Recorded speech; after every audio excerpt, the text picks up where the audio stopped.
All right. There, it's You're started. set. Are you recording? Yeah, yeah, Oh, now I'm nervous. yeah. It says pause, stop recording. So I clicked it again, and now it's recording. Cool. How are you guys? Doing well. How are Pretty you? good. The weather's finally Fantastic. starting to get nice here. Yeah, here in Lake Las Vegas, which is east of the Vegas Metro. It's like the East Henderson area. We live over by the man-made lake, which is close to Lake Mead. And so, Okay. I mean, it's still pretty hot, but once Yeah, our summer was like average in the 100 and close like, to 110. well, yeah, but also like over 110. Yeah. Yes. Yeah. Y'all were getting nailed with it. Yeah. Something's going on with the sun. My channel's talked about it a lot. Are you familiar with Cliff High? No. He's big in the crypto space. He basically he's become quite an influencer in the ability to project. I mean, it's very similar to quantum or the ability to prophesize the future. Cliff High is what really got us into that idea. And what he does and how he explains it is that he has web bots. He's been in computers since the 60s. I mean, like the beginning. And so he has web bots that scour the internet and collect data. The gist is you collect basically millions of different keywords, and then you develop emotional tones that have been posted around those keywords on various, all across the internet. And then you can create a summary of different topics. And so based on the premise that human beings are psychic, and when they start communicating about things and different emotional tones around things, that can lead to projections of the future. And he's been able to call a lot of futuristic events. Sweet. And the big iconic moment and the new one that he's recently talked about that is still yet to play out, the next big one is the Joe Rogan interviewing Donald Trump. He said that that's going to be one of the most iconic videos of the age. So I don't doubt that. Yeah, but if you're interested in the sun and solar weather, there's a channel that I highly recommend called Suspicious Observers, and he's a weatherman and a scientist, and he goes over like the life cycle of the sun and how we're like going into solar cycles, and basically it's been doing this since the beginning of Earth, where we go through all these cycles, and now we're actually going through a phase of global cooling, where people are like, oh, the Earth is like warming up. It's actually we're going to start cooling down and going more towards like an ice age. In a nutshell, absolutely. Suspicious Observers post. It's like an independent journalist who posts geological news. And then Cliff High, just back to the sun. He just said that the sun is changing, and we're going from a yellow sun to a white sun. Yep, it is white. I've observed it, and it is 6 degrees off, and it is a white sun. It is not yellow at all, and I've had many confirmations around the world. So now what I've been doing is analyzing the Q keys, the Q maps, the color map, and the black and white Great Awakening map. I'll show you when we go live, and been doing a whole deep dive study on that. So much so that the person that did the Great Awakening map sent me a copy of the map and a Q mug. Oh, nice. Because we were nailing it. Yeah, that's good. And I was doing it with 2 Indian people, an Indian astrologer and an Indian shaman who's a woman. And we did a series on the Great Awakening map, the black and white one. And we're doing the part that nobody can figure out, which is the top part of it. And we deciphered the whole top part of it. And so. When you say India, you mean India, the country, or the Native Americans? Actually, both. Oh, okay. I was in contact with Hopi, the Hopi tribe. Oh, yeah. And India with an astrologer. What? Jackie's quarter Native American, actually. I'm not Hopi. I'm more Comanche, but yeah, Cool. there was an interesting prophecy that the Hopi had with like the blue star. I'm not sure what Kashina. it was. Yeah. Red Kashina, blue Kashina. Yeah. So we saw it happen. And so we're going into the golden age, and that's what the Hopi say, and that's also what Q says, and it's all the Great Awakening. Right. It's the happily ever after story. So, Oh, yeah, but we got a little birthing Sure. pains to go through. all right. Yeah. It's But like no, we're there is no climax. happily ever after. There is none. It's all growing. Sure. When we go from the third dimension to the fifth dimension, there's a whole new set of challenges there. In comparison to what we could have had, it's, I guess, the fork in the road. It's like, Well, the good future versus the dark future. we had no choice because Ball has been so influential since set. So in so much that we do, we have our daily choices of good and bad and positive and evil. But the world has been dominated by evil with the Illuminati. Right. So we've had no real control over that. What people have had control is that they've chosen to corrupt their lives by giving their lives to Satan, by torturing children, sodomizing them, and ritually killing them. You do that, you've got no other sin. You've done them all. You can go look at the book of sin and you've got them all. You have sold your soul to the devil once you've taken on Satanism. Yeah, yes, you've done it. Once you become part of the Illuminati. Right. Right. But still, on a macro level, Hillary Clinton wins the presidency. This is a totally different world. Oh, yes. That's what I meant. Gotcha. All right. Gotcha. You're gonna have to do a lot of that clarifying. Yeah, no, it's all right. Oh, wow, sweet. All right, what else? Okay, I'm in Spain. Uh-huh. Yeah. And it is almost 7 o'clock. Mm-hmm. All right. And so just giving you an idea. Oh, was I an hour off? No, we're perfect. I meant in terms of if it's Yeah, 10. we took a, what was it? I thought it'd be going up on Time 6. zones suck.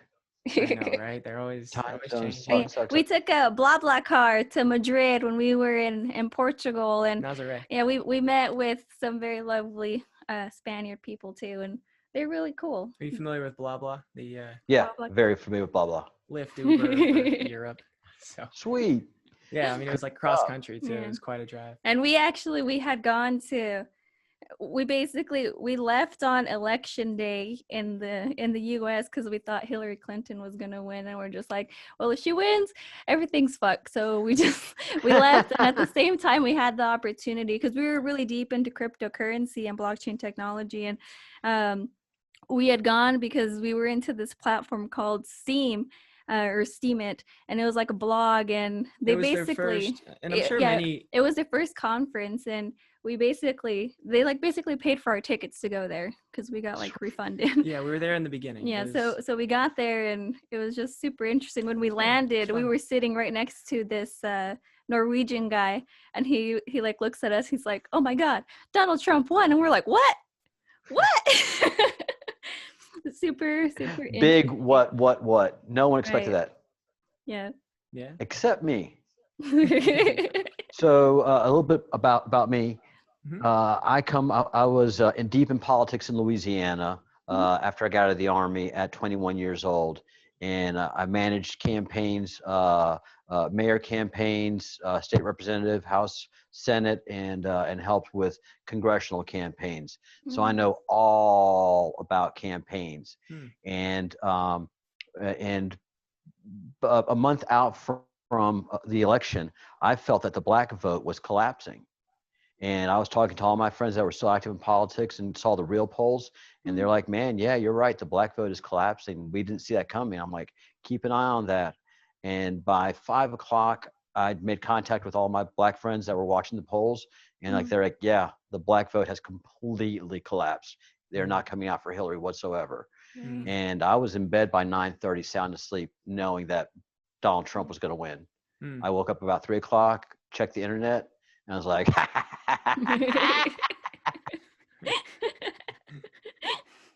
You have a similar laugh to one of our mentors. His name is Phil. He lives on the mountainside. He's like a ranger, and you guys laugh the same. Oh, it was great. It was great. And none of my friends, all my friends were like, You're full of whatever." A lot of them were like, all of my friends were like, "He's just doing it for the money when he first got in." I was like, "No, guys, this guy is on a march, and he has a very good chance to win the presidency." No one agreed with me. Right. Well, the media, I mean, it's really tough to overcome this idea that the media just creates lies, Yeah. Oh my complete God. lies, in order to control the narrative as opposed to represent what the narrative is. Successfully. Operation Mockingbird. Mm-hmm, Yeah. mm-hmm. Yeah. Complete 100% success. Except they But couldn't get a hold of the military. once the glass is shattered, there's no going back. You Well, don't No. and it's starting go to back to watching the news going, Right. "Oh, I wonder what the news is today." It's like, turn off that TV, damn it. Yeah, Right. we are the news. Yeah, right. So if you need any help with the campaign and any advice, I am a grassroots level guy. My channel is basically a grassroots level channel. Started from scratch and now has 4,000 subscribers and a decent following. Awesome. And so that's just what I do. So anything I can do to help after we get off the call, I'm happy to. Thanks. No charge. Yeah, I'll show you. I use Loom, Loom, and it's really great at creating screen shares of your computer, as well as recording a video and audio at the same time. So you've got your little bubble over in the corner of yourself, while the main picture is the screen. So you could do a lot of walkthrough video shares, and so there's a lot of things I could share. Okay. Whatever I help I can give you for the campaign, any advice, happy to do it. Thanks. Well, thank you so much. Yeah. We need And all the help we can get. Usually I used to charge good money for that. Good money, because I'm successful at it. In a state that was not Republican, but I ran in successful campaigns. Lost So a few. are you American and then you just moved to Spain? Yeah, I'm half Basque. My mom's Okay. Basque, so I used to come here all my life, and I saw the same thing as you. America's fucked. Yeah. I saw the Civil War coming, even with Trump at the helm. Right. You know, I felt bad about it. I didn't know about the Q by then, Well, but Q I'm didn't here come out for until after he got elected. Right, that's true. and I'm here for a reason, because there's a whole House of Aragon thing, and the whole thing where Austin, is the House of Aragon. There's a Spanish connection, so I feel I'm here for that reason. Can you explain that to me a little bit further, because I still don't have like a full understanding of what the House of Aragon thing is. It's like the royal Spanish family, and like how does he know that he's connected to that family? Like I'll tell you I don't fully understand. And then apparently his girlfriend is supposed to be like the royal, I don't know, something from England. So I just don't understand that. All right. Well, let's go live and let's talk about it. Okay. Let's not keep that awesome conversation to ourselves. Okay. All right. So I'm going on YouTube. I just did a stream on Facebook and YouTube. And what we're going to talk about would blow too many people's mind in Facebook. So it's just got to be my YouTube community. Yeah, I deleted my Facebook a long time ago because if you look at their terms and conditions, they say that they can do psychological testing on you. And I was just like, nope, I'm out. I'm a network engineer by trade, and I go into the belly of the beast. So I'm all up in the Facebook, I'm up on YouTube, the shadow banned, all of it. Yeah, I got shadow banned on Instagram, and I can't like or comment or share anything anymore. Really? Yeah. What a badge of honor. Yeah, I know it doesn't let me do anything. I could just observe. I'm just like in the observer table now. Oh man, have you tried creating other accounts?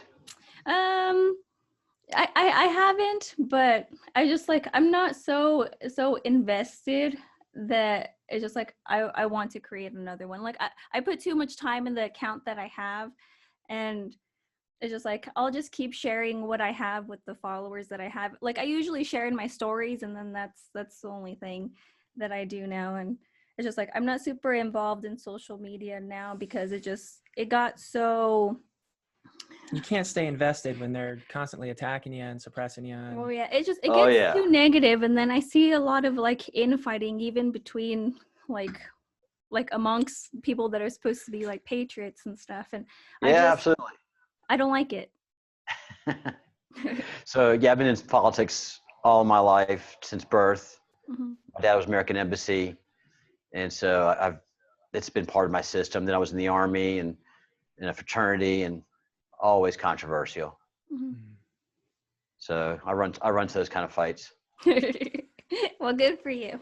Yeah, and not everybody's made for everything. Everybody has their part to do. Yeah. Right. Specialize. Yep. Find your passion and find your talents. Mm-hmm. And deploy them. All right, let's start going live. Great. Here we go. Bumper music.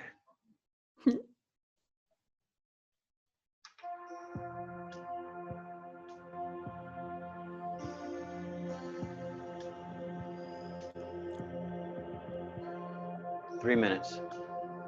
All right. A bumper. It's very calming music, though. It's made for my channel. Nice. Somebody liked me early on. Yeah. And they're a music writer. Okay. And they did this. Well, I like it. JD Tracks. Yeah, it's nice. I got my own theme song. Where'd you go? That means you're legit. You got your own theme song. Right. That's what I'm saying. Content bling.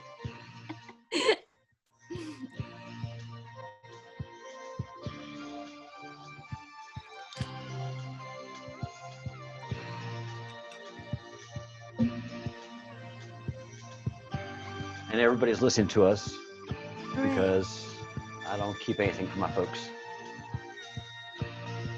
Well, hello, everybody. Hello, folks. You're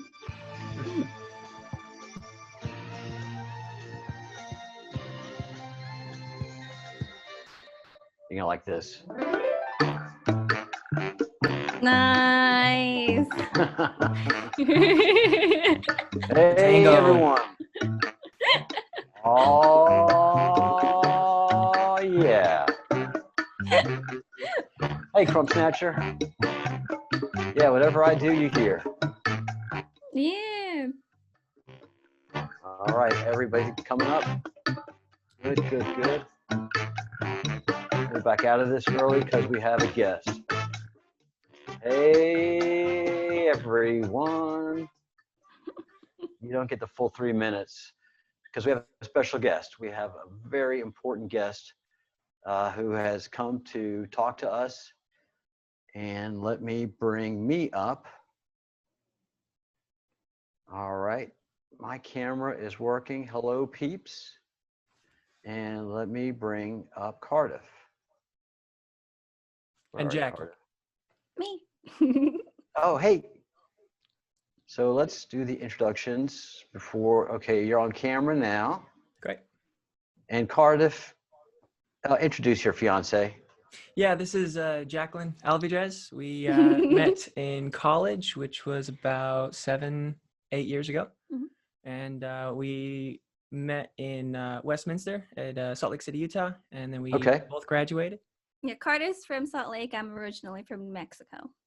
And we just had a cross-country travel experience to New York and then to Vegas. And so now I'm running as a nonpartisan candidate for the state legislature in the state of Nevada. Very good. Very, very cool. And yeah, I mean, you guys have lived an adventure, I mean, super adventure. Oh, yeah. Global. Right after college, there's not really a settling down. I mean, we lived in New York for a year in Upper West Side. Yeah, we went there because Cardiff, he was an actor in Salt Lake City, and he was getting a lot of roles there. And film, and I was recruited out by, actually, it's really close to the Epstein story because my managers are agents at Wilhelmina Modeling. And I was getting set up at blackmail left and right for different things, whether it's drugs or pedophilia. And after 1 year, it was just like, I didn't like the restriction of freedom. And I didn't get it at the time. I didn't understand I was being totally set up. But I really, I canceled the contract because we didn't like New York. We didn't like the environment. So I mean, you're familiar with depressing. the city now. It's Yeah. gone to where we knew it was going to Right. go. And, Well, it's just like we're both from small towns, you know. So it's like oh, we she's get. smaller than me. Well, I yeah, mean, we got there, and it was like I'm very like welcoming. I mean, I also have like a Oof. Spanish background, and it's just like in my culture, it's just like, oh, you like talk to everybody, you invite them in, and it's just like New York is it's not very like that welcoming. Yeah. at So I all. get there, and it's just like everybody like they don't look at you; they're always looking at the ground, and it's just like it's very cold, almost like zombies. So it was just like it got very depressing, and even while we were there, it was just like the whole. We started waking up to like the corruption in the finance. There you go. And then also in the entertainment industry. So it was just like we're on a wild roller coaster ride. And the thing is, they weren't blackmailing you, Cardiff. They're grooming you. Yes, They that's wanted to what get it you in that is. drugs. They wanted to get you in the pedophilia. They want to see what your avenue, what's your thing. How could they Go corrupt meet you? with the manager, and it's always at a Right. gay bar. Always. It was just, it was really bizarre. But, you know, my mom was part of Equality Utah. So, you know, she's like on the side of, well, you know, people that are gay, they need to have equality. You know, we can't discriminate. So she came from that perspective, that background. And Not that there's anything wrong with gay right. people. And so that's where I was Classic. at, but I Not that didn't there's anything see wrong with the that. dark side of it.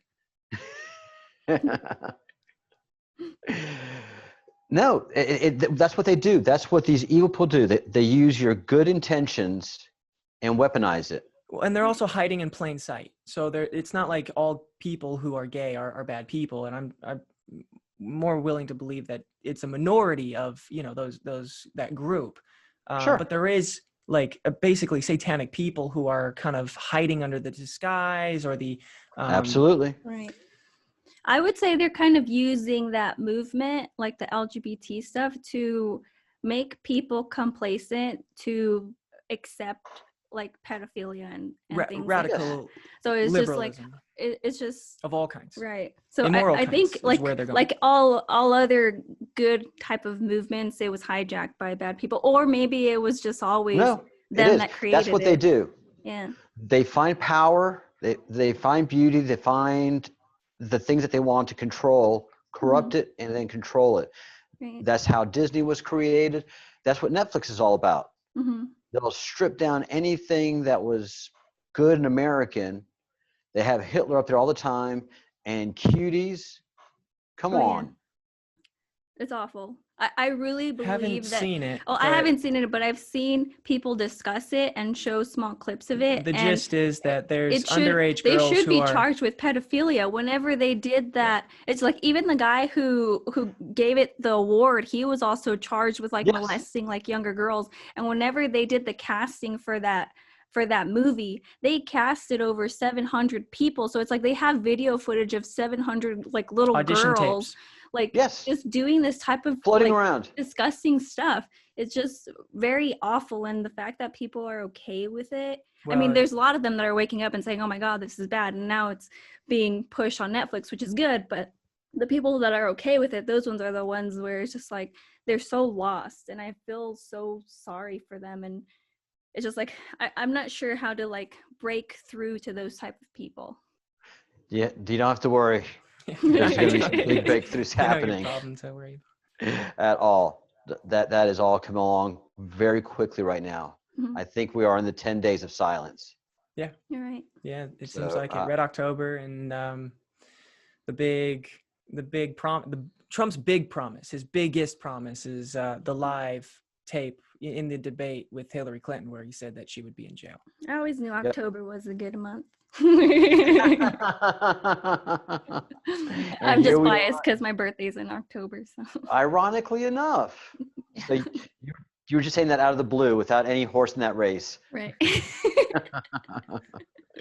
Yeah, I've been analyzing Hillary's Twitter and Michelle Obama's, and they're both really weird right now.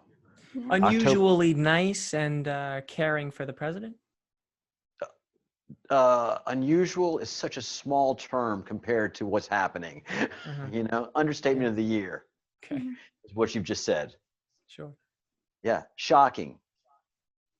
But it is in line with all of a sudden they're in support of the president and wishing him well and all these things.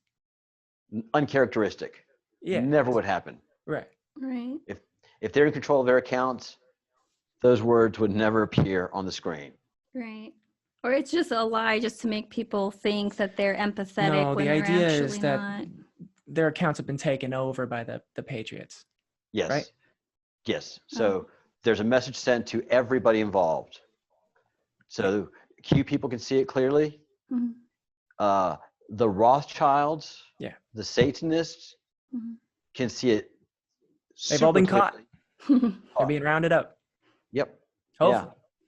Yeah. They got the top dog.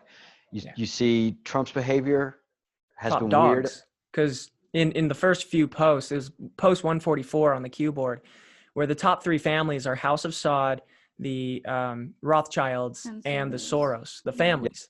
So. And who's on top of that? Who's on top of that triangle? On top of, well, House of Saud was number one. It said focus on these three, at least for now, back in 2017-18. Yeah, what's so cool is my channel has been doing a study of all of the old drops. So I'm up to drop 400 and something. So I only have 4,100 to go. Good luck. But so I have plenty of content. Yeah. But yes, I've seen those.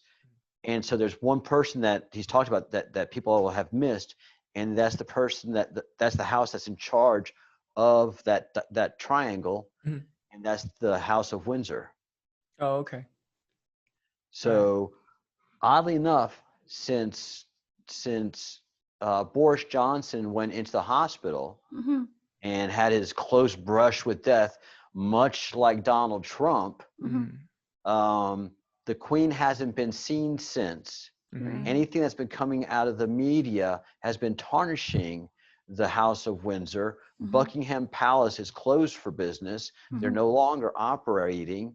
And all of the pictures and videos that we see are so far just of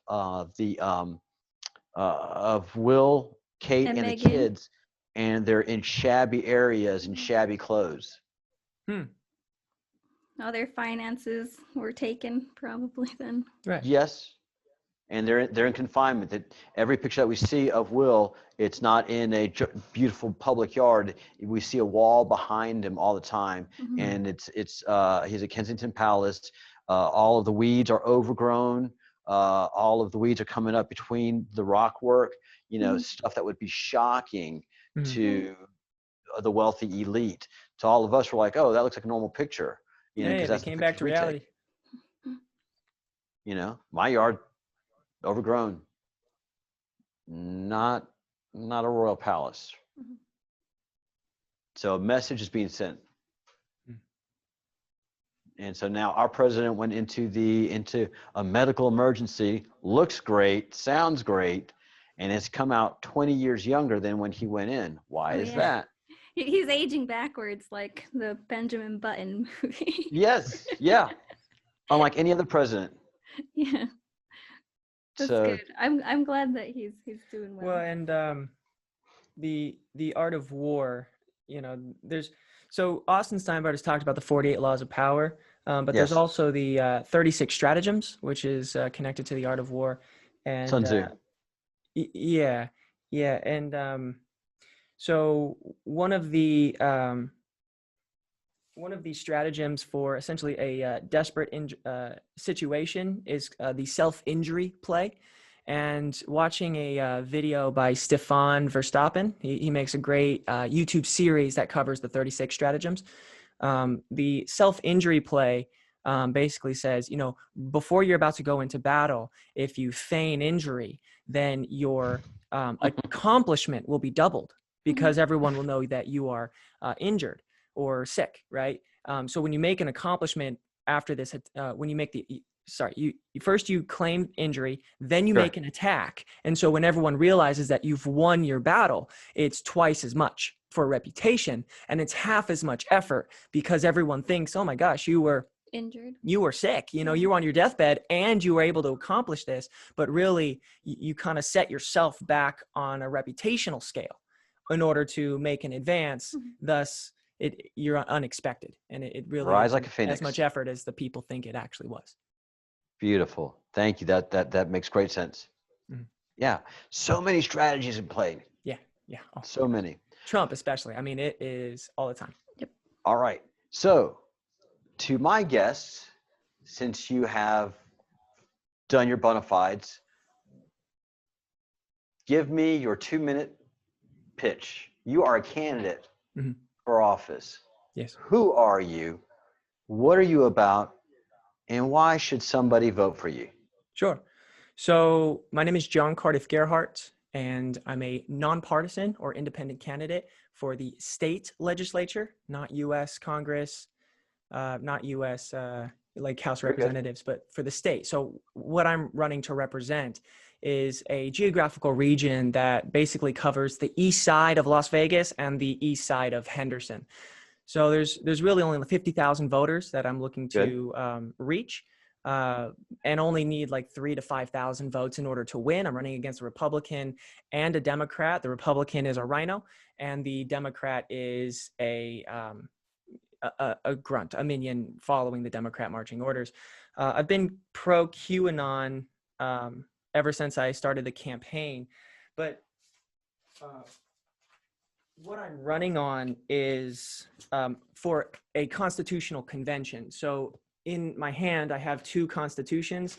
This one is the state constitution that we currently have, and this is the new constitution that I've been working on, and it's constantly being upgraded with notes and everything. But essentially, in a nutshell, the legislature has the ability to change the constitution, and in the state level, we have the ability to change the state constitution. And the way the government's supposed to work is that we have our U.S. Constitution, which governs the country, and then we've got our state constitutions, which govern each state. And so it's like the majority of the people that I ask when I make a phone call, they don't know anything about the state constitution. And after reading this, Article 1, Section 1, inalienable rights. All men are by nature free and equal. So we still have sexism. We still have a lot of problems in terms of legal loopholes and what I would call tentacle laws, which basically it's an obscurity in our state constitution, which basically gives the ability for additional books of law or statutes and other things in order to have the same status as law. And that's what's really corrupting our states, is this just overwhelming bureaucracy that is supposed to be followed by our government, our public servants. And so when elected, I would like to just fix it. You know what I mean? As simple as that. Absolutely. And as you know, I was talking to you that I was in politics before I became a network engineer, and giving you a brief synopsis. And so I worked for a state senator in the Louisiana legislature, which is by far one of the most corrupt banana republic states in the world. And I loved it. It was great. It was just so intriguing, so much fun. But we passed on average 3,000 laws every year out of that legislature. That's a lot. It's more than what we had. But from what I saw, we just had our first female majority legislators, or legislature, right? The collectively. Yeah. And like they never fixed the sexism. Like they had the chance to just do a constitutional convention just to remove all the he's, hims, men, and they didn't. But when it came to the news, like there's, some news on our legislature, and the news doesn't want to cover what's being changed. No. At all. Like they got no desire to let you know what's going on in our government. It's supposed to be basically our nonprofit collective form of operation, an enterprise essentially that works on our behalf to serve what's best for us collectively and represent us to the rest of the world. No, doesn't do that. Well, it doesn't do that, but that's what it should do. That's what it's founding fathers essentially intended for it to be, is the representation. Edward R. Murrow. Get that story. Go over where the story takes you. Right. Today it's copy and paste. Right. Oh yeah. Well, and you could see some parts in this the state constitution we've got where they don't reference the state of Nevada. They just reference this state.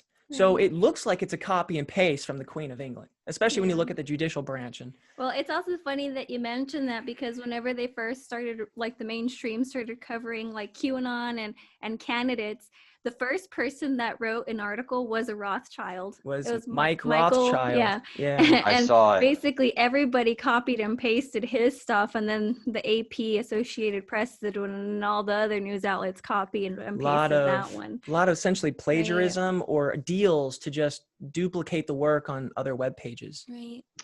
Mockingbird Media. I mean, on the internet. That's the proof of it there. When's the last time you've seen anybody charged with plagiarism or say you're plagiarizing?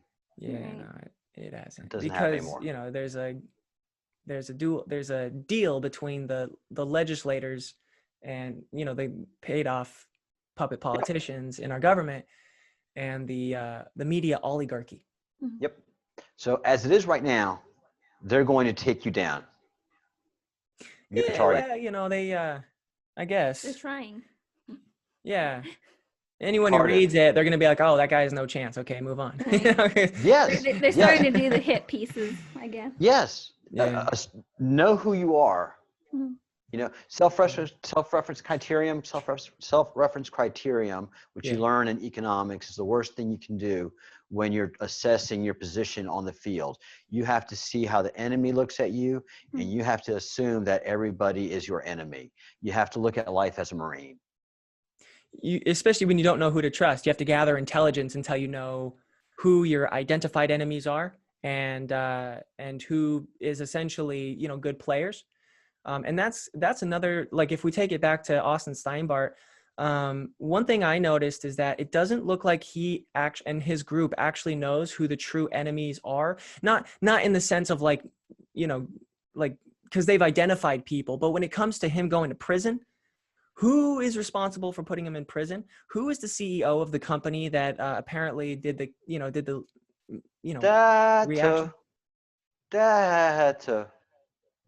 Daylight come and they go to jail. Right. So yeah, in terms of like the deep state and the swamp, like we are now at the point where we're all recognizing that there is an enemy force out there. There's a cabal, but now is the time, especially in Steinbart's case, where we need to start identifying specific people, because he's identified people and they've probably retaliated, but which ones are the ones calling other people to make call? Like, who's the leader of the FBI?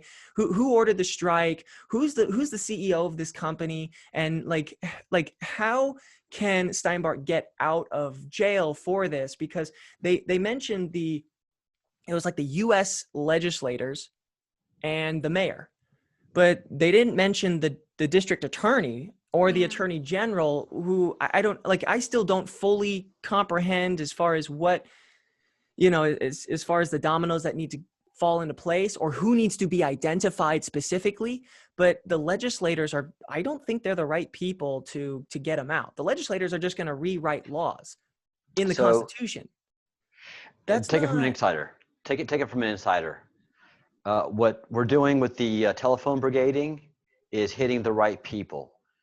So it's the amount of phone calls you hit with those legislators who get disturbed by it. At some point in time, the senator or representative is going to have to address it to their staff. The staff is going to have to address it to the people in their state, and they push from the top. And the middle guys never feel the heat from phone brigades, because it's always the loons. But the federal representatives and senators, after a while, have to take some kind of action. No, and they're going to legislators don't take action. Like, their whole job is just to propose bills and pass them in a majority vote through the bodies of Congress, the legislative branch. That is what they do. What you see. What I'm talking about is on the day-to-day from the inside, working in their offices. And because I work for a congressional office and I know how things work, and you try to keep all of your constituents at bay. Once the constituents start getting heated about something and phone banking you, your office feels the heat. Everybody in the office panics. All the phones are all the time, the same person, same thing, and they have to do something. Our governor is in that. All you need that is 30 to situation 50 right now. people. So I know that there's a lot of people from all over that probably call that are actually not even Arizona residents. So it would be much better if there were actually a campaign where they reached out to Arizona residents and then told them, so then that the Arizona people could then say that. Because if I call from Las Vegas and say, hey, I'm in Las Vegas, you get a and 702 you need to release and you need a Austin, it's different like, area code on the I don't phone represent you, so I don't care. You know? Yes, so that's the big difference. A 702 person that is a constituent from the state makes a call, you have to get a call back. You make a second call, look. No, not here at least. I mean, the amount of people that have contacted Governor Steve Sisolak. Oh yeah, he ignores them. He ignores all of them. He's gotten tens of thousands of messages by now about closing the state, the hydroxychloroquine, just a whole bunch of things. I mean, the amount of people in Nevada who want to recall the governor is massive. I mean, we could do it. We just need basically the right team in place, because saboteurs are running over in other recall groups other than mine. I actually run a recall group against the governor, and it's just I've seen the sabotage. We're mixing missions right now. Yeah.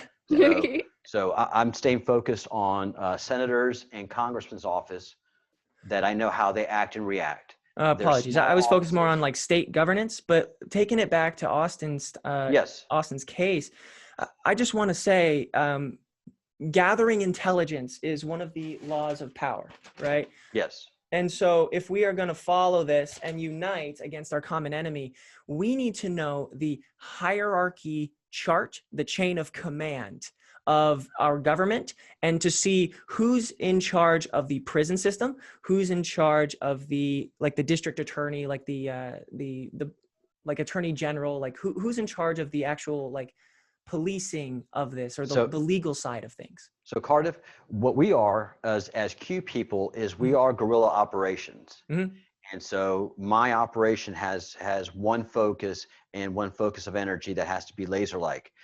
The things that you are talking about, there's not any we or they. It's either you do that operation or that operation does not get done. So you have to be the intelligence gatherer and the focus of that if you're offering it. Media channels have a power to reach a massive amount of people. And if you have inbound forms where people can join to support you and leave some information where you could contact them and kind of know their specialties or know where they live, their proximity to specific things, you could really create a strong campaign in guiding people. And so you could. Yeah. You could. Yeah, so it's just a matter of like, if you address an issue and there is something, it's not just like I do it or it doesn't get done, especially from a media perspective, where a lot of people come in just to watch and learn and maybe seek guidance in what they could do. This is, as I understand it, a great opportunity for people to kind of see if they want to get involved in new ideas like this. They don't. People, all blue-pilled people are just going to be asleep. Blue people are not watching your show. Huh? Blue-pilled people are not watching your show, are they? Right. No. Oh. Mine are red pill people. That's what he's saying, is that sometimes the red pill people want to help, but they don't know specifically what to do. So if you had a forum where they can volunteer, then you can guide them in different options of what they can do. So I have leadership in my YouTube channel. We call every day, all day, the representatives. I've got 25 people that are steady callers. We're an action channel.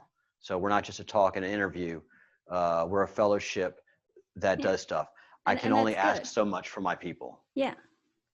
So it's good that you're doing that. You're using your channel to for the greater good, you know. But there's a lot of channels out there that also do Q stuff that like, this is an idea for them to also bring more people in to fight the cause. This is an idea we had also brought to the team when we went to Phoenix. When we met with the team there, it was about putting a sign up form, like a link and a QR code into the video in the description, so that the viewers could go in, send in their information, and join the list of, You haven't of seen the last campaign. video. Yeah. They do that. Yeah, they did it right after we actually met with them. Yeah. It was really cool to see how quick they were to respond to that. Mm-hmm. Yeah. You invoke change. Well done. Thanks. It's the small victories. Yeah, right. So yeah, we do all that we can. And my mantra is, and especially with my people here, if you say we or they, there is no we or they. It's you. You know, if I wanted the news that I was thinking need to get out, I created this channel based on following facts. I can't wait for anybody else. You can't wait for anybody else. And the folks in my channel can't. And speaking of my folks in my channel, there's a lot of where we go. We go all. Say hi to everybody. Hey, folks. Way to go, Wow. Cardiff. Shout out from the SMG chat. So that's Aurora Trashworthy. Yeah. She's the one that got this interview between us, and I appreciate that. Thank you, Aurora. Yeah, Aurora, you did good work. Thank you, Aurora. And that's how we do things in the queue. Awesome. And you were quick to move, and I was quick to move. Yeah. Go ahead. Well, the reason why this whole thing came together was because we had spoken with Aurora in the there was a Steinbart Media Group Telegram channel that was on their website for a short period of time. After we had spoke with them in person, we had come back here to Vegas, and then we got into that channel and started communicating with Aurora and others, and just like the synchronicity between you interviewing, was it Luke and Brian? Luke and Mike. They like literally went to Phoenix the day we left. Right. And so just the coincidence of that all, it's like, man, if we had just maybe stayed a couple hours, we could have met them as well. But we've been watching Steinbart since April, and we've been following for a long time. And there was a lot of people showing up, and I felt personally like, just like I want to go out there and get assimilated with the group. Mm-hmm. But I knew I had to do a lot of work for the campaign that I'm running. Yes. 2 campaigns. And then there was a lot of commotion in a sense, and I didn't want to go in the heat of what seemed to be turbulence. And so as soon as things calmed down, that's where we went out and we went to go speak with them. Very cool. So there's 7 people that are there in Phoenix now. Okay. Steinbart would be the 8th who is in prison. And then it seems like there's a team that that is dispersed across the United States that has connection to them. At least it's been through the Telegram channel, and now it looks like they are going to start inbounding volunteers or viewers in order to facilitate their operations. Very good. And my channel's available. My channel's available to you. If you ever want to come on live and do your own thing, you're welcome to use my channel, whatever you want to. I've got an international reach. That's the beauty of my channel. Oh, I go from South Africa. I got an Australian in here now. I got a bunch of Scottish. Oh, Cardiff's part Scottish or Irish. Or I'm really maybe not it's sure. Irish. I've always been saying it was he's also Scottish. Lebanese and Italian and German. Oh, yeah. So he's handsome. I didn't know how handsome he was, guys. And then when he got on the show, I was like, oh, I can't dump him now. But these mistakes will not. Next time, I'll ask for photos. I can't handle the competition. I'm not good with that. I'm very good at open ideas and everything else, but someone far more handsome. We're all one in this mission. Where we go one, we go all. You're still topping me. God, this is horrible. Yay! Screenshot, guys. Everybody that can screenshot this. This is monumental. Fabulous. All right, show us you're beautiful again. I can run it through the mud. Let's see. Everybody's happy. Hello. Oh, hello, everybody. Sorry, we can't see the chat because because we're actually in a Zoom call. Yes. And but so hello, everybody. Yes. Much blessings to you. We'll definitely all. see the chat after the stream. Sure. Thank you. And yeah, you're going to see all the Scottish flags flying. So what can we do to help you? Yeah, the main focus for my campaign, especially with the broadest reach I can see. So again, there's two campaigns. I'm running as a nonpartisan with a new state constitution to, if elected, I would go in to the legislature and seek a constitutional convention, which is going to require a majority vote by both the lower house, which is where I'm going to be in, and the upper house. And then we would basically get to rewrite the entire script of our state constitution, which is like the source document that governs the government. And again, all men are by nature free and equal. That's our inalienable rights. And there's a lot more. It's complicated with legalese, Old English, Latin, and as of recently, because on purpose. Yeah, it's intentionally complicated, difficult to read. So what I've been writing is simple American English, and it's going to be something that kids can actually learn, because, you know, kids, there's a big problem with teaching kids complicated documents that they don't have the right to vote on and change as of yet. So there's a bunch of problems with our Constitution, and that's where every state will completely upgrade at least the state of Nevada. And then, you know, the other states could hopefully follow suit. However, they have to. That convincing of the legislature is, if there's too many puppets, if there's too many cronies who are elected into our legislature, and there's a lot of legislators that are running who don't have any competition. We've got like 7 Democrats who are running unopposed. So they win. They get in for no reason. So this is where the other campaign becomes absolutely essential. Recalling Governor Steve Sisolak is, it's the poster of what's going to be a master plan.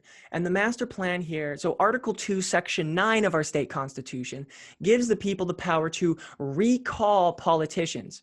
Sure. In a nutshell, remove them and replace them with other people, especially if we have the ability to organize, utilize technology, which is what I'm doing, that's different from all these other recall groups in the state of Nevada, and basically keep track of people and also compare it to the government voter databases, which is a very, very valuable resource, accessing the list of all the voters in the entire state, which is something I can do because I'm a candidate. And so I've got access to literally the entire state, their name, their address, their phone number, their political affiliation, and everything else in between. And so if people want to follow and want to get involved, especially if they live in the state of Nevada, getting involved in this recall against Governor Steve Sisolak is going to be the most important thing that I could ask. And it's the most important thing that can be done, because it's not just recalling the governor, which is the biggest, most broadest, most popular position, which is going to require the most amount of people in order to get accomplished. And so as it stands, he's going to be the last domino to fall. So in the way that I'm structuring this recall petition, this recall campaign, is we're building a list of people, and I'm verifying that they're eligible to who they're eligible to recall, because you have to have actually voted in a specific election in which a politician won in order to sign the petition to recall him. It's nuts. All the and 90 days once you formalize with the Secretary of State, it's like the rules. Sorry about that. The rules of the game are tough. And if you don't have digital infrastructure like I do, there's no way you're going to do it. There's no way that paper and like in front of a wall. Sorry about that. No problem. In front of a Walmart, just collecting random signatures, you're not going to win that way. You need to know everyone, and you need to know who is willing to sign, and you go right to their home, or you contact them and you have those specific people come right to the Walmart. So, so it's going to be the recalling of Board of Regents. It's going to be the recalling of the education board. So for some reason, there's an education board and there's a Board of Regents, which both have to do with the educational system. It's the recalling of assemblymen. And how is the education senators? It's the recalling of people all the way up to the governor, in which case the people take back control of this government, and we do a formal civil flip of the state of Nevada, at least, Yeah. to reclaim this and make it actually represent and serve the people. Right. And this is stuff other people could do in their states too if they're run by tyrannical people. This is, as I understand it, what I'm doing copy and paste our template, and they can is ground zero. They can use it to recall their people. Right. Yeah, and every state has convoluted, complicated, and brutal recall. So even if you're like an American or not, like, but Americans are better because of the phone number and, you know, the short, you know, not long distance calling and everything, because calling is essential. I can export PDF lists, like paper with rows of contact info, and email specific lists to people to make phone calls to sign them up to the campaign. And so that's where like Americans could centralize on a Nevadan effort. And once Nevadan succeeds, it becomes the template for the rest of the country. Yep. And that's my plan to reclaim the United States on behalf of the people and flip it in a way where the government actually does what the people expect it to do, which is serve them in their best interests collectively. Yeah. We're on it.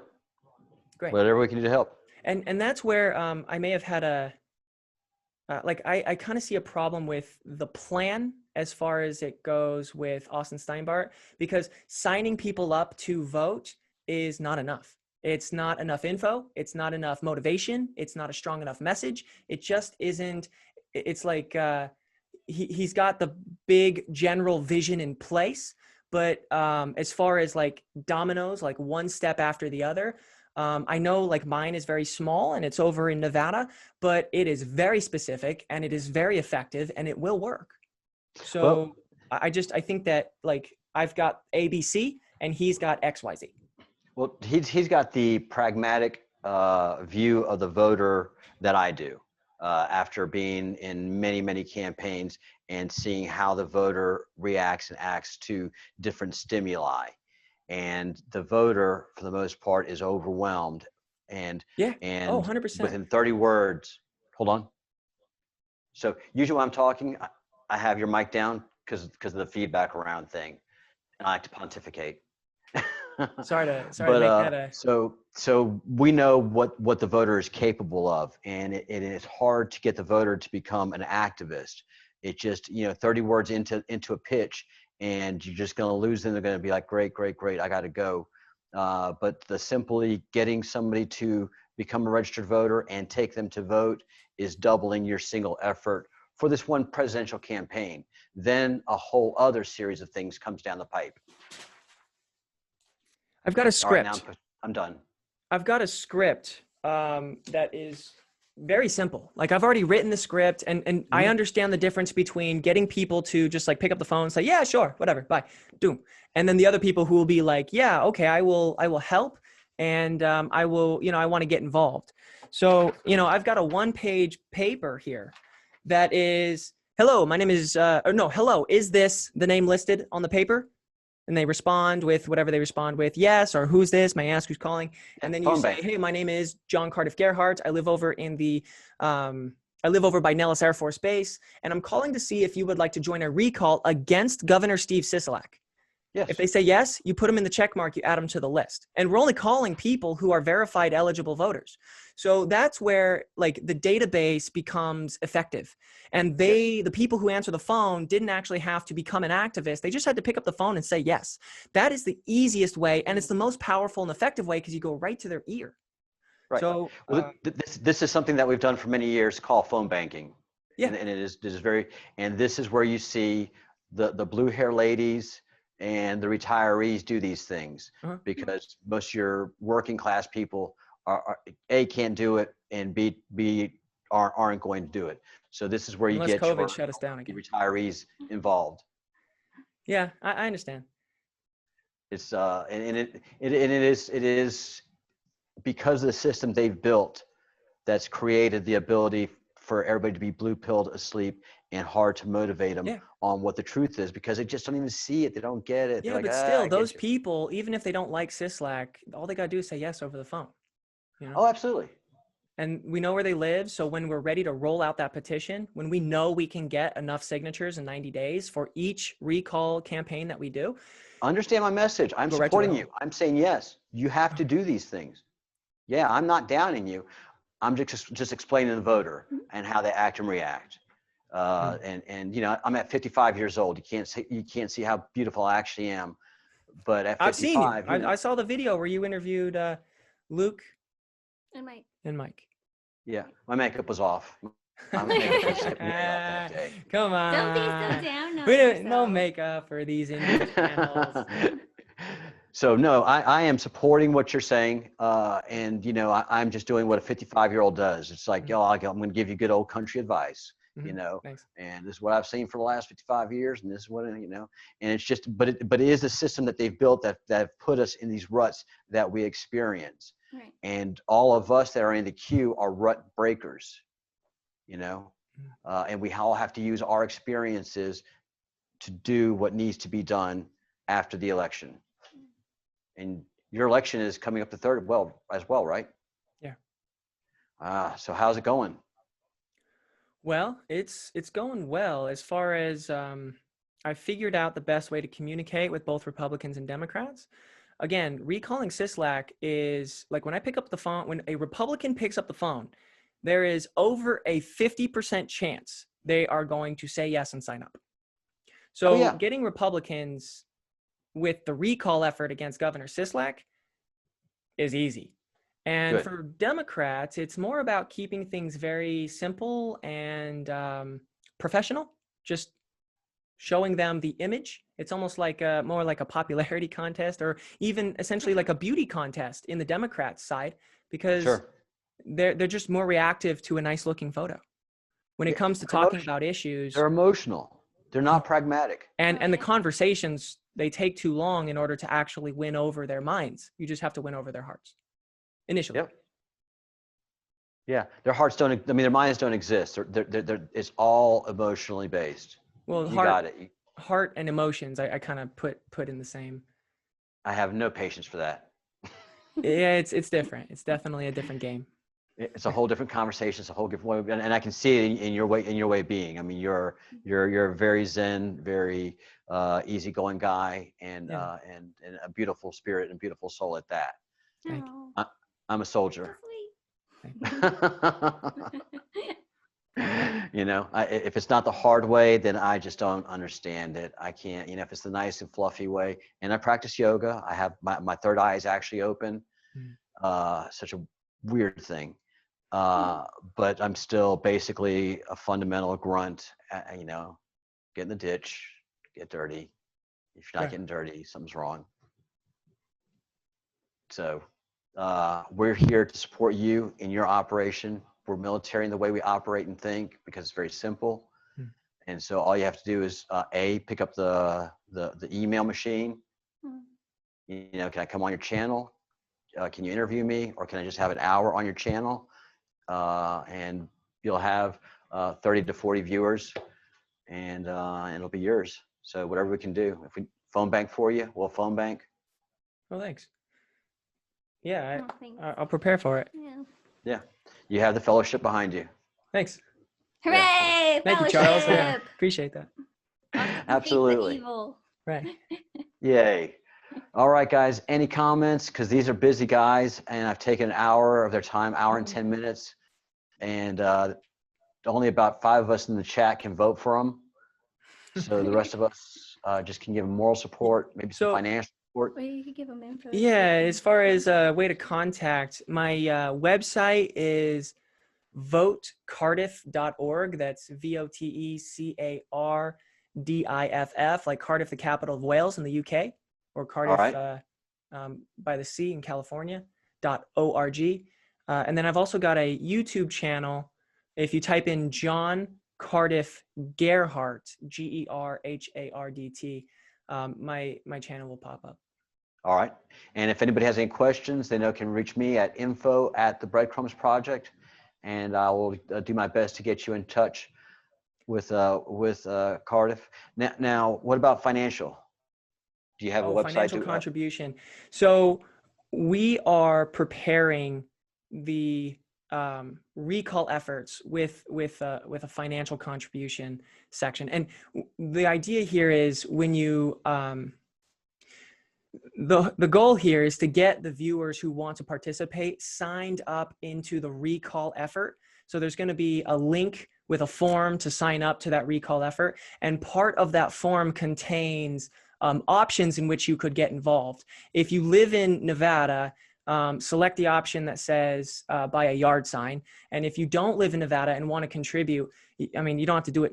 You don't have to contribute as of now because we're still trying to collect enough people to basically crowdfund so we can minimize the per unit cost on everything. Sure. And so if you live outside of Nevada and you really want to contribute, again, to the recall efforts, this is going to be buying postcards, because I've created a postcard design with a phone number for people to call in. And the idea here is to send it to people who don't have their phone number listed with the government, so we could really reach everyone, right? Those eligible voters. And so when they contribute funds to a postcard, we will be buying, we'll just be uploading the template that I've created and shipping it to eligible registered Nevadan voters using the money that, the patrons of the show would be contributing when we're ready to collect it. All right. Very cool. Good plans. Good plans are all well thought out. All very well thought out. Yeah. Yeah. The only problem is you have to deal with voters. Yeah. Well, we just need the momentum. The big problem I have now is the internal team. Like when I saw Steinbart on that, he was interviewed by the Veterans Today channel. I think it was the second episode, or he had essentially, I don't know if he was coaxed into saying it because it kind of seemed like he was set up to say it, but he did essentially promise that his group would be delivering volunteers to the QAnon patriots who had an internet bill of rights, which, this new state constitution, before he ever said anything, had to do with, recognizing communication, recognizing technology, recognizing a purposeful government, and also giving the people the right to a liberty of consciousness, a right to consensus, a right to, free speech and freedom of press, a right to audit the state of Nevada, a right to address power imbalances and secrecy, a right to know thyself, a right to a distributed representation, and just other things. So I don't exactly have like Internet Bill of Rights, as far as one document. It's more of like different ideas are dispersed throughout the ordinances and the article, the Declaration of Rights article in the new state constitution, which really gives people that sovereignty, that sovereignty of mind. And I never really, I guess, said it publicly, but yeah, disband the CIA, and the FBI needs to be repurposed to investigate the state, because if Sisolak is corrupt, if he is a casino mafia gangster who's taken leadership of our state, and he's corrupted the entire executive branch, or it was before maybe, but then like if the investigators respond to Sisolak ultimately, and the police force ultimately respond to Sisolak, then who investigates when there's crime against the government that's, in which the government committed the crime? Who investigates? Nobody. That? It's supposed to be the FBI. So the FBI just needs, I mean, as far as, we're kind of waiting on Trump to clean out the top house, and then they're going to be ready for action. But that's, that's beyond our control. I mean, I don't know why a candidate needs to be actively in favor of it. I guess just to prove that they are essentially part of this Q movement. But yeah, it's just and understand what Austin's position in all of this is. His is a provocateur, and to get the attention to go to jail. So any of the other stuff that he does with the media group, and this is just one man's opinion, and any of the other commitments that he has made, other than the factual things that he talks about, that is just keeping the wheels going, so that he could get in the trouble that he need to get into. He did it intentionally to go to jail. Because Totally. article one of the laws of power is don't dirty your hands. And so like going live and telling the audience to demand something from a company like kind of went against the laws of power. But also it didn't make any sense for us. So hopefully you can clarify.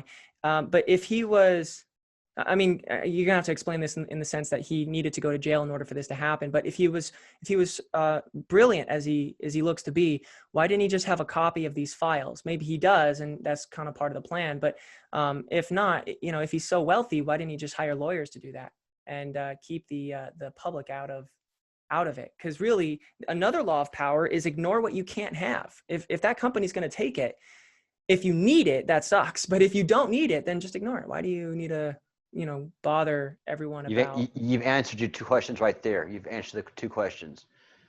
The company needs that file never to come out and see the light of day because it has Hillary's emails. More than and what it's a public the version of it.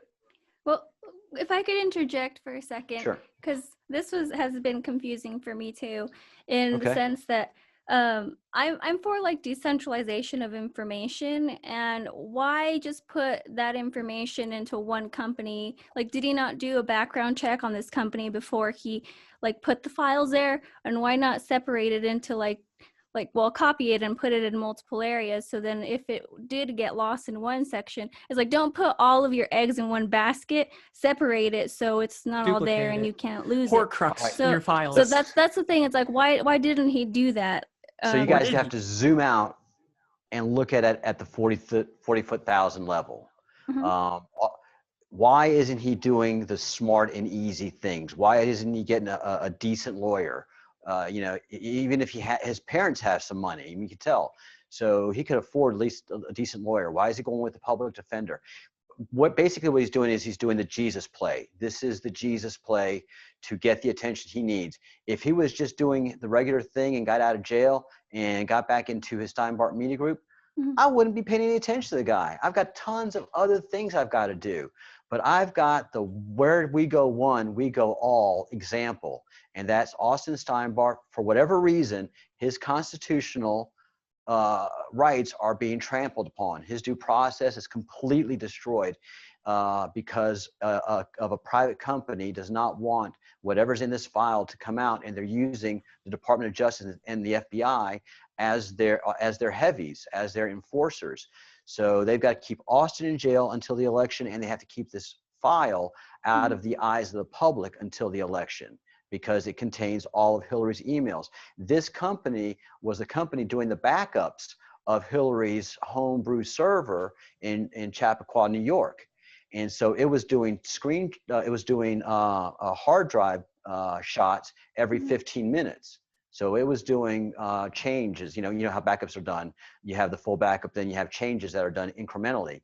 So it had the full backup and the incremental changes every 15 minutes. So it has the full backup until the last 15 minutes. It has everything. Of course, NSA and DIA, of course, they have everything too, but they don't want to release it. They want it to come out from the public side. But more importantly, they want to put heat on Arizona to feel the heat that you and I are putting on them. This is completely the Jesus play. He is making himself the sacrificial lamb to get the public attention. If he wasn't making this sacrifice, he wouldn't get any attention. All right. All right. So then he still has the files somewhere else, and they still intend to release it sometime soon. And it's going to be more damning than what WikiLeaks has already released. Oh, yeah. You have pictures of Hillary torturing children. Okay. Is this what videos. the FBI had in New York? Yes. Okay. All right. Okay, that makes sense. So you've seen this come from his files, or? Well, he's already distributing a version of the amorphous archive that's about a gig and a half in size, and I've got a copy of that, and I've been going through it, and there's a bunch of empty folders that are placeholders for data that is in the real amorphous archive. Mm-hmm. So what he has released right now is all the public documents that associate to these activities. relating McCain to the Rothschilds. And so that's what's in the current one. And then there's a bunch of empty documents talking about child rape, murder, sacrifice, and that's what's in the actual real amorphous archive that's on the servers that Dato has, that Dato is doing all it possibly can legally and illegally for that file not to get out. Dato is the one that's committing the crime. They are stealing that file that belongs to Austin Steinbart. So if you look at the facts in the record, this is a question of who owns that file. That is a civil matter. It is not a criminal matter. This doesn't rise up to criminal matter at all. So you're saying that they still have a plan to get this released before the election? No. Oh. It doesn't have to be released. Right. The most important thing is that we have to call attention that there's an American in jail whose due process is completely trampled upon, that his constitutional rights have completely been destroyed. He has been convicted of nothing. He simply has an accusation and a weak indictment, but yet he's sitting in jail. Why are his civil liberties taken away from him? Why? Right. And that's what you hammer the senators and representatives with. It's your responsibility to look after this boy's constitutional rights, and he's in jail. Why? Right. Are you familiar with the Bundys? Which one? The Ryan Bundy, the Bunkerville Bundys? It's more Cliven Bundy. He's, yeah, those guys. Yeah. The same thing happened to them, where they were put in jail for 2 years without a trial or being convicted. And then Ryan Bundy, he represented himself in court and prayed to God, and he actually he represented himself in court, like he didn't have a lawyer, and he won because one person actually told the truth regarding the snipers spying on him over his over the Bunkerville home. And then he got out, and then he prayed to God. He's a Mormon, religious Mormon man who's also very familiar with the Constitution, and decided to run for governor in 2018. So he was actually an independent candidate running against the Republican and the Democrat. And that's actually where I got my political experience. I was campaign manager. Like halfway through, I came in and I saw a lot of sabotage, a lot of saboteurs come into his campaign to just wreck everything they could. Yep. Yeah. So when you go into a campaign of any kind, you can only trust the people that you knew before the campaign and knew intimately. Anybody else that comes into any kind of political campaign, you just don't trust them at all. Right. Whatever the work they do for you, great. Anything else? They're not your friends, not your family, nothing. They're volunteers. Yeah. But in this case, all the people that he knew before actually betrayed him. Really? Yeah. Who? The media guy, and then the I don't know if you knew him beforehand. Rob Lauer of 360 News actually embezzled the funds from his account, his donation account. Jesus Christ. Yeah, he still hasn't gone to jail or even been addressed. Like Bundy hasn't done anything about it, but that guy took control of the donation account and linked it to his own bank account. And then he had admin access to his Facebook, which was the only real social media account he had. And he kept spamming that link, spamming with just a little minimal effort just to prove that he, was like working for Bundy. He would do a video every now and then. But that guy, that guy's bad news. And he was running. That guy actually was running for Secretary of State, and he lost. But it's like, imagine if that guy would have been Secretary of State. Years ago, he had experience as a Republican candidate for the Secretary of State. And that's the one who, handles all the files. Oh, yeah. Yeah. No, they're dirty. Usually Republicans running in a dirty state are dirty, especially if they win office. So it's been controlled by the Satanists, both sides of the party. Especially here in All right, guys. I am sorry to take up so much time, but I think it was very valuable to us. We appreciate it. We really do. Thank you for having us on. We appreciate it. Kitty, everybody's saying great interview, great news, loving everything you're doing. Well, thanks. And so hopefully we'll get some folks to get in contact with you on your website. Yeah, well, the website, another one would be, and I shared YouTube, but I just remembered, I actually got my Twitter back. I lost it during the fiasco where Twitter said they were going to ban QAnon accounts. Jackie put up enough of a fight, and I actually got my Twitter account back. So I'm sure many people use their Twitter. So my handle is 47 Cardiff, Cardiff. 47 Cardiff. Now, all my Scots in the room are having a hard time with this whole Cardiff thing. It was his mom. She spun the map. Yeah. Picked. His brother's name is actually another city in My brother's in middle Wales. name. So we both grew up by our middle names because we're a family of Johns, All which is Johns. our first name. But I love it. So my name is Cardiff. My brother's name is Crewe, Crewe, like where the Rolls Royces are made, as far as I Oh, understand. really? Yeah. Wow. Very, very fly. Yeah. Mom's creative. Well, very cool. Jackie, Cardiff, thank you so much for this time. And just like we do in the queue, we network. We've made this connection. I think we can call on each other for whatever. I'll be talking to you again more about the Austin situation and get a little deeper with all of that and whatever we can do to help. And you're in Arizona and you're political.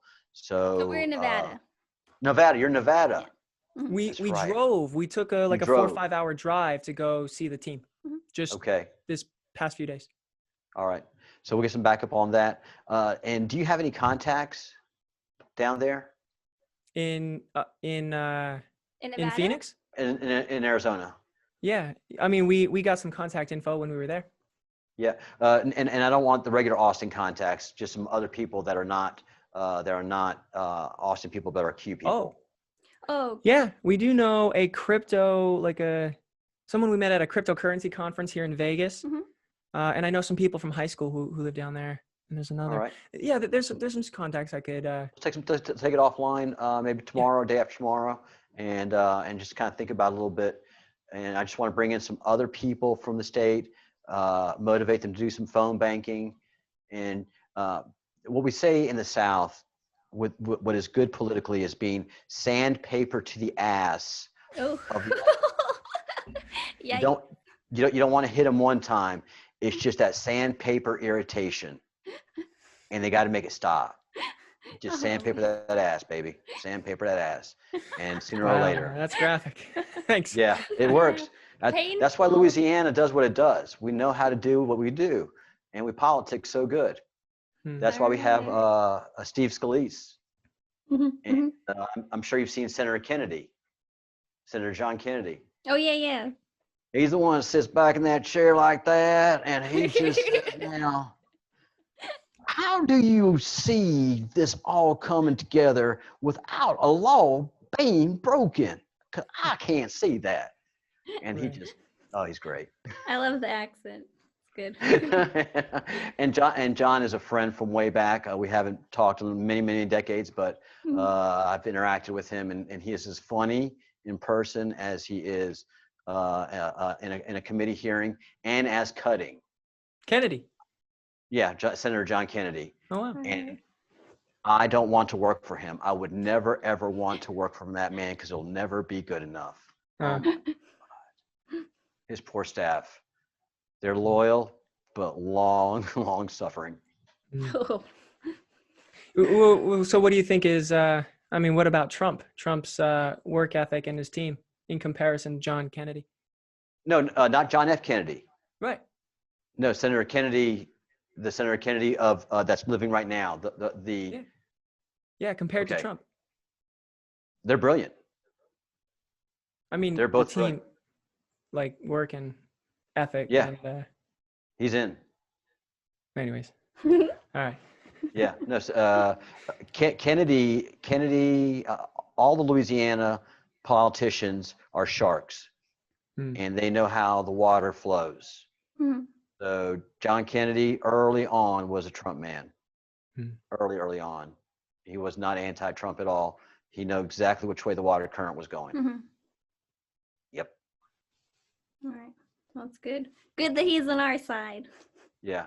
And that's why he always bats cleanup. He's one of the last ones to speak. He is not a senior senator, but he's also positioned where he's positioned uniquely because he's a Trump guy. He's a good man. He's a conservative. He's a Christian man, and he can't stand what's happening. Mm-hmm.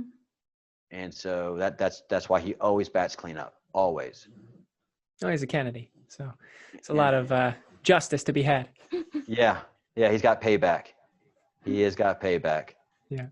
Now, like he says, I wish I was a Massachusetts Kennedy, but I'm a Louisiana Kennedy. My pockets don't jingle like theirs do. I see. Old money.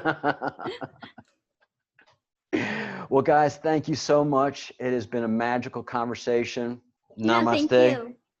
The light in Thanks me to all acknowledges the light in watching you. too. And everybody says thank you so much. They said it's a very good conversation. Great interview. And of course, they're all having their own chat in there too as well about everything else. All right. All right, guys, have a great night. A great day. It's day for you guys. Yep. Yeah. Get busy. Get off this TV, this internet. This stuff is poison. All right, the weather's nice. Go outside, enjoy nature. Yep. Do that. Enjoy it, guys, and get some votes and get some success. Thank you. Well, thank you so much. Bye, guys. Bye.